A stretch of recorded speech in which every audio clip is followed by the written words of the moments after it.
David Lynch saved my life.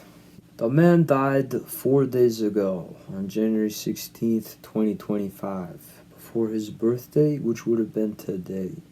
And if you haven't heard of him, he's a director of Twin Peaks, Blue Velvet, Mulholland Drive, Lost Highway, so many more beautiful films. Today I wanted to talk about his impact on me personally as an artist, as a thinker, and as a human being. It was a very rough time for me back in 2020 when I discovered David Lynch on YouTube. He had a master class on creativity and film. I was watching clips, I was watching interviews, and really the first time I found out about him, it moved me to make a painting. And the things that he said were so interesting and just rang true for me as a creative individual and as a Marxist. So let me explain. David Lynch talks about catching ideas like fish. He says we don't give the chef credit for making the fish, we give him credit for preparing the fish. The fish was caught. So in those terms, the ideas are not things that simply come out of the vacuum of the individual brain. The ideas are things that come from the world itself. They're already real. We simply catch an idea. We don't fabricate it or, solipsistically produce it out of nothing, out of the blue. There's always ideas out there floating, and I wouldn't even say out there. I would add that what he's really talking about is that ideas come from the unconscious mind. And the unconscious mind is a collective phenomenon. It's not a individual thing. So it's not like, oh, some people are just genius, some people are not. It's really like what David Lynch was trying to say is that people catch ideas all the time. It's just a matter of translating those ideas into mediums. That takes, you could call it talent or practice and skill. And of course, film was his favorite medium to translate his ideas into, other than painting and like woodworking and carpentry, a lot of other things he did. Music, there's David Lynch music albums. He made a song with Licky Lee. He just made an album last year with Krista Bell, and it's very interesting actually. There's a song called Good Day Today. It's just I want to have a good day today. It's about the desire for a good day, and that's something that I would always play to myself. So I just think there's such a simplistic genius in that kind of understanding where you realize that like your ideas have a source, and that it really helps me feel like I'm not just crazy in saying that when I engage in a creative process as a writer, I'm actually connecting to something outside of the self, something beyond the self, beyond the individual, to create something that has a meaning that's objective and not simply subjectively contrived or fabricated. I would say that David Lynch would say the same thing had he been around to say it in those terms.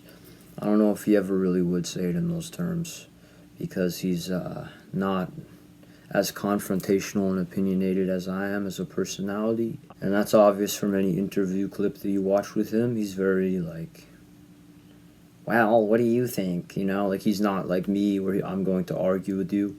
And so Blue Velvet is my favorite film, and actually when you watch that movie you realize that like this is not just a crazy, wacky, weird film. It's actually like it's saying something meaningful about like there's a dark underbelly beneath 1950s and even present day shining appearance of American society and civilization. There's actually like, because you have Frank Booth, spoiler alert, who's got the mask, the drug mask, nitrous oxide in his system, and he's a kidnapper, and he's a murderer, and he's a drug runner, and a sexual assaulter, and a physical assaulter, and he's very much like a gangster, masculine kind of figure of desire. And I think David Lynch does that a lot. You know, you could say that Fred Madison from Lost Highway is also, along with the Mystery Man, kind of a figurehead for desire in a masculine sense. In David Lynch's film universe, I would say that that's true. Even Laura Palmer's father is kind of like that as well. So David Lynch is oftentimes casting this kind of like character of a masculine father, the father as predator, you could say. And you know, that's just one of the things that I think he's really got a big grasp on, along with this kind of dichotomy between shining appearance and dark underbelly. That's also very interesting to me. I find the same thing actually in both Cormac McCarthy's novels and Marilyn Manson's music. Same exact situation, and all three of them are American. So this is like a uniquely American kind of thing that's going on here, where you have like, it's almost like a Nietzschean dichotomy of Apollonian versus Dionysian. And that kind of dichotomy of opposites is actually the same exact thing as active and passive forces in the occult, or you could say conscious and unconscious mind. So bringing the unconscious idea, as David Lynch puts it, into a conscious piece of art is really at the root of the entire process as a whole for every single one of his films. So it's very much like the subject matter is the process and the product are one and the same thing. The journey and the destination are composed of the same parts. And you know, as a writer, I find the same. And I find that dichotomy, contradiction actually very interesting. It's like one of the most fundamental things, the unconscious mind and the conscious mind, sort of psychoanalytic. That's why, you know, people have these kind of Freudian interpretations of Blue Velvet in particular. But as a side note, also, like in terms of Mulholland Drive, what bothers me is how most people tend to interpret that movie as half dream sequence, or like even 90% dream sequence, because you know you have double characters, and Betty turns the key in the blue box and gets transported into a different dimension. Basically, that's what it looks like. And people will say that lesbian sex scene is the only real part of the movie, and all the rest is her idealistic dream. But actually, if you pay attention to Mulholland Drive, it doesn't matter. And if you keep in mind what David Lynch says about the nature of reality and dreams, is that dreams are also real. There isn't this strict difference between dreams and reality for David Lynch. He does not see the distinction.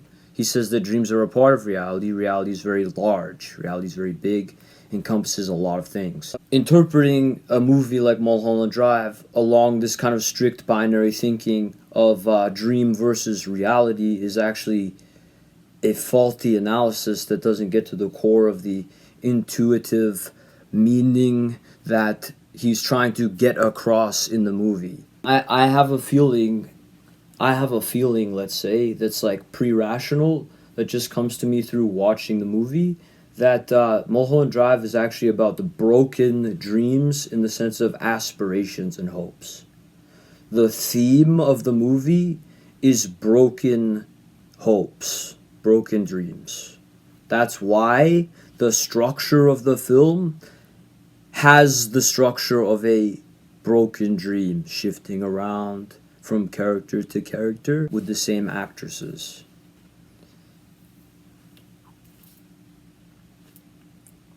That's why it's one of my favorite movies, because you don't really see people creating things in a conscious way that have that kind of thematic and structural parallel. And if you think that way and you're like coagulating things instead of conflating them, if that makes any sense, then a lot of the time people will sort of call you crazy, but actually that's how you see reality for what it is, because it's all very contradictory and dichotomies are everywhere. But these kind of strict dream reality dichotomies are actually a thought limitation. That's like, as artists, we would say that perhaps you are too trapped in the realm of reason, if you think that way. And maybe perhaps a little too empirical, too much logic going on.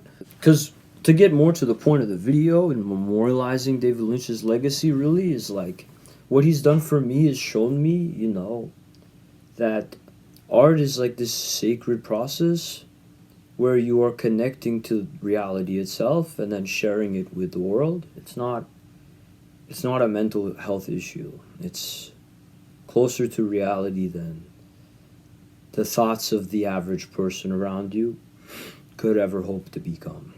And by that I mean like deep truths, like going down deep into the depths and discovering something and then coming up and showing it to them. Like that's kind of the role of the writer, that's the role of the filmmaker, it's the role of the painter, that's the role of the artist in some ways. Like going down into the depths of reality and then coming back up to the surface and saying, look what I found about this, look what I found about you, look at what I've beheld, and behold it for yourself and, make up your own interpretation if you want. That's kind of really the point, other than just transformation, like transforming and expanding human consciousness, but that's kind of a separate video. But what I wanted to say was that it is very important to me, because when he describes the idea catching process, that really is how I experienced it and continue to this day as well. And no one else had in life or online had described the process of catching ideas and creating art in such terms. But it really is, in my opinion, what we would call a materialist understanding, because you're saying it's Marx's materialism, dialectical materialism, which says, makes this sort of ontological claim about reality, that what's in my head came from reality. It didn't just appear in my head out of the blue, and it's not the other way around. It's not like reality is a projection of the singular mind. That would be idealism. And so David Lynch's sort of materialist, quasi-Gnostic kind of Nietzschean creativity is like really where I'm at as well, with like the way that I think about writing. It's particular because writing is really like my favorite medium. Right now, I've been doing poetry on Substack since October, and so there'll be a link down to that in the description. But I really hope that I got the point across that these ideas are sourced from the unconscious mind, which is real, and there's to go more into detail about my own thoughts is that there's actually unconscious connection that exists between human beings because we share in that kind of energy.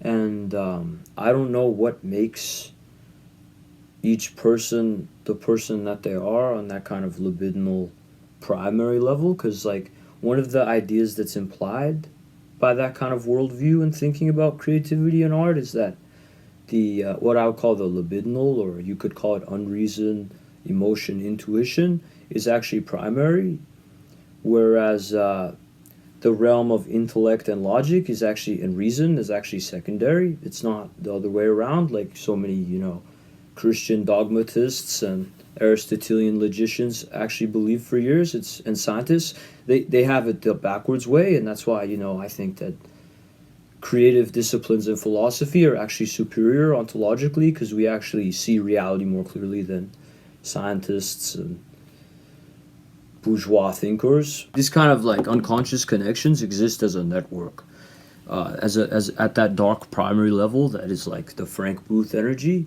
He exists there, and so and even like the Laura Palmer energy, like that kind of Dorothy Valance, Allison Renee from Lost Highway, that kind of object of desire, woman in red kind of phenomenon.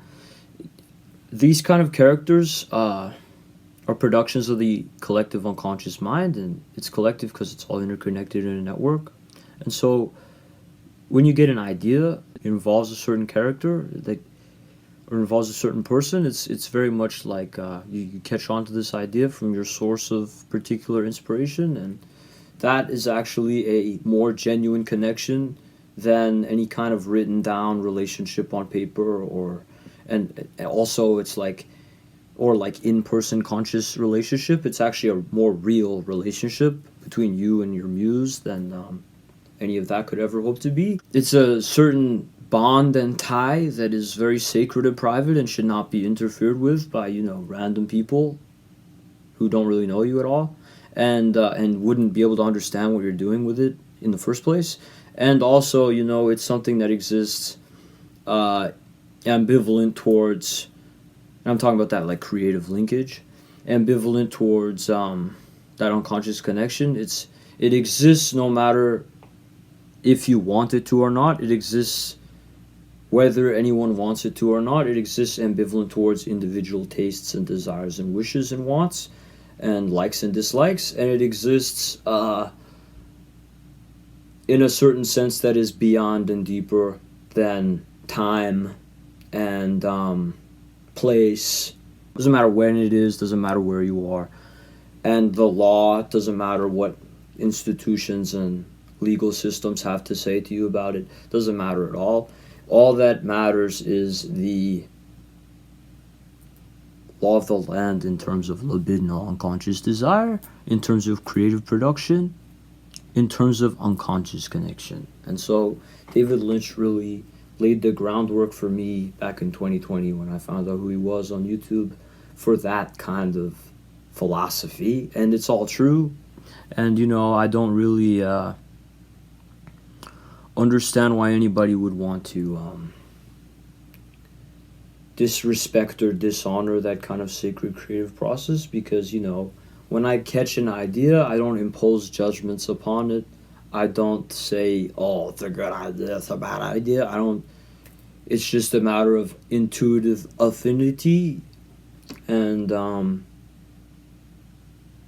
I'll catch ideas and fall in love.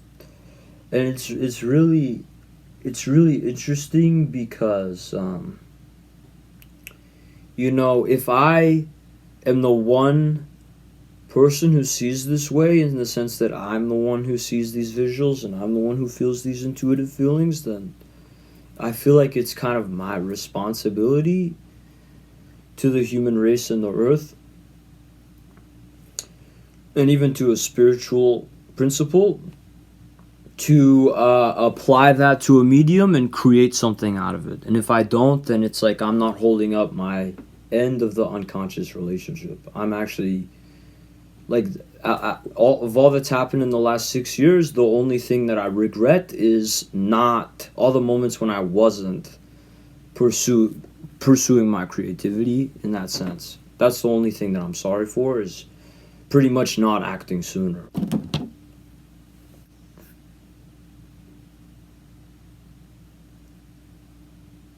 So, as an artist, as a creative person, I really just want to be left alone to do my thing.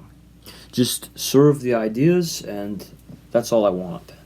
Like I said, I don't impose judgments upon the ideas I receive in like moral or materialistic terms. I just write them down. So this kind of philosophy that I was describing earlier is sort of beyond Anglo-empiricism, which says, the only thing that are real is like present moment, or like things that we can measure, or things that we can see, hear, or taste, touch, and smell. It's beyond that kind of ontology and worldview and perspective. And I would say it's also beyond any kind of like conservative moralizing and dogma as well. But the most important thing about it is it affirms the libidinal infrastructure of humanity in the world is real, and so it cannot possibly be nihilistic or ascetic, in the sense that you're not cutting off your own will.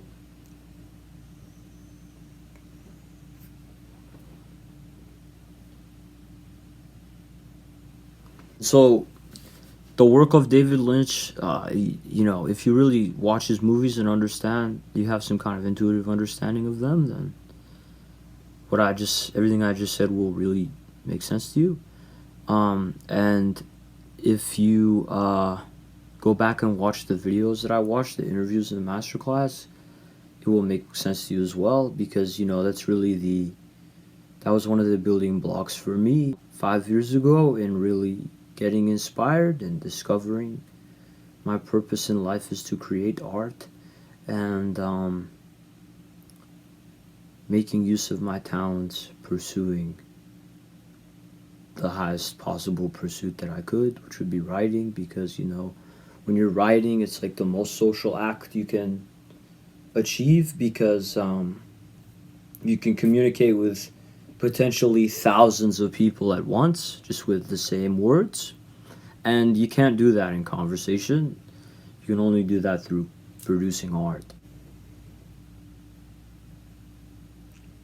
And so, finding that kind of motivation really helped me get through a tough time, because, like, no matter what's going on in your life, like tragedy befalls you, hopefully you can still create something and work on something. And, just the way that David Lynch talked about, like, the art life as a life of work, and he could kind of use the terms creativity and work in an interchangeable way, which to me is very liberating, because especially when you're a teenager, you always think of work as like going to work, and that's not the way he uses the word. He uses it in a way that's like actually doing what you want to do.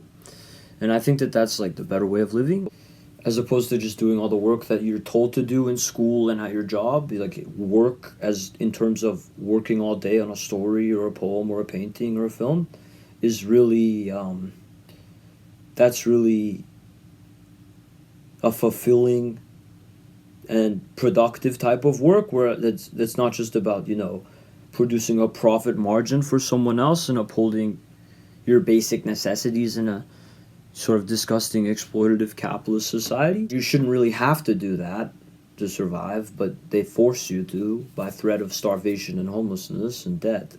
So it's very much like, I think we artists are the ones who cut through the illusions, and we are the ones who really tie into that deep unconscious energy and do something with it.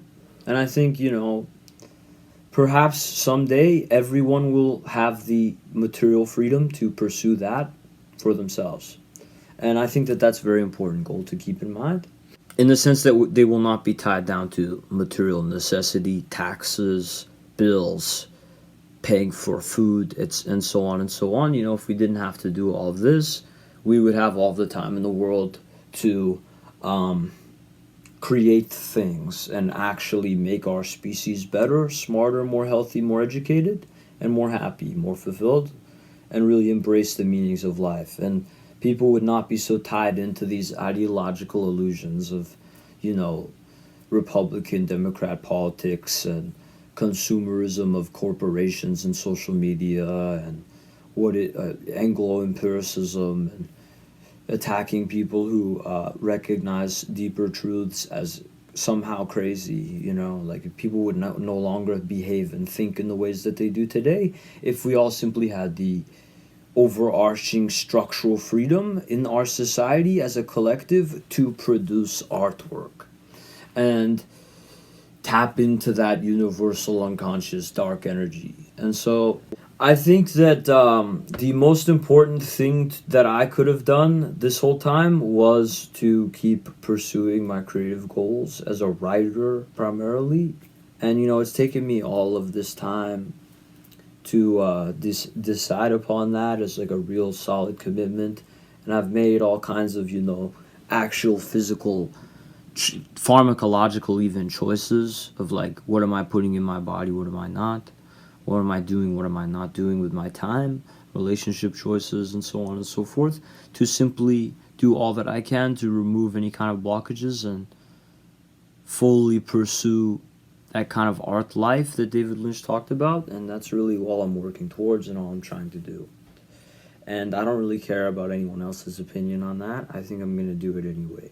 But it really was helpful to me in a tough and dark and cold era where, I was very alone and I felt very isolated. Well, I really did appreciate it as helpful in the sense that it was like, if I can just simply put my talents to use and really develop them and nurture my creativity, then I can survive anything.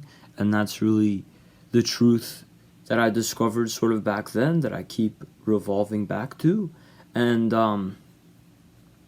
nowadays I'm even more determined and tenacious about it, because I realize the fact that I cannot be doing, like, I cannot simply be tying myself down to things that waste time, and I can't simply be, like I'm just not like other people. Like, I have to do this or else I'm going to die poor and lonely, so I have to have some kind of creative career. Like, it's the only thing I have left.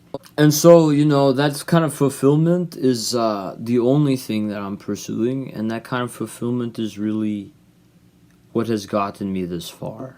Like, I would credit writing in particular more to my own survival in the last 5 and 6 years, and even 10, than I would accredit family, friends, therapists, therapy as a whole, or even like other achievements like graduating and getting a job. I would accredit creativity in the process of making art, and thusly the collective unconscious energy, with my survival more so than those things. If you can't see that, then you really just don't understand who I am as a human being. And if you're trying to prevent me from being myself in terms of being a writer, then you're kind of just trying to kill me. David Lynch really inspired me and got me through a lot of things, and he's my favorite director, and now sadly he is dead. He is deceased. The emphysema got to him, and so rest in peace, David. And I hope that you learned something from this video. Goodbye.